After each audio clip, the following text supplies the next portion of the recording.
বাইরের তাপমাত্রা 40 ডিগ্রি সেলসিয়াসের ঘরে এপ্রিল মাসের শেষেই এই অবস্থা। এখনো পর্যন্ত কালবৈশাখীর দেখা মেলেনি। গোটা দেশের ওপর দিয়ে লু হাওয়া বইছে। তার মধ্যে অফিস, চাকরি, ব্যবসা বাণিজ্য সামাল দিতে হচ্ছে। শরীর কাহিল হয়ে পড়ছে। এই দাবদাহে ঠান্ডা পানীয়র পাশাপাশি খেয়ে ফেলুন ঘি কফি, যাকে বলতে পারেন বুলেট কফি। হিরে যেভাবে হিরে কাটতে পারে, ঘিয়ের মতো ফ্যাট তেমনই কাটতে পারে শরীরে জমে থাকা ফ্যাট। মার্কিন যুক্তরাষ্ট্রের ইন্ডিয়ানা বিশ্ববিদ্যালয়ের গবেষণা বলছে, চিনি ছাড়া কালো কফির সঙ্গে 1 চামচ ঘি খেলে ওজন কমানোর কাজ আরো দ্রুত হয়। তবে হ্যাঁ, বুলেট কফি খেতে হবে সকালে খালি পেটেই, না হলে কোনো উপকারেই আসবে না। তেলে জলে মেশে না ঠিকই, কিন্তু ঘি কালো কফির মিশ্রণে ওজন কমার সঙ্গে কমে খিদেও। বারবার খিদে পেলে ওজন বাড়তে পারে, সেই সমস্যা কমায় বুলেট কফি। পেট পরিষ্কার না হলে, স্টুল পরিষ্কার না হলে কিংবা কোষ্ঠকাঠিন্য থাকলে সেই সমস্যা মিটতে পারে। সারাদিন ফুরফুরে থাকা যায়। ঘুম তাড়ানোর জন্য কফির জুড়ি নেই।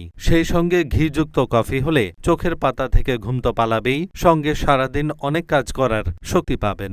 বুলেট কফি খেয়ে ফ্রি হ্যান্ড এক্সারসাইজ করুন, 5 দিনের মধ্যে ফল পাবেন। একে ঘি কাটবে ফ্যাট, এক্সারসাইজ করার অনেক বেশি শক্তি পাবেন আপনি, ক্লান্ত থাকবেন না।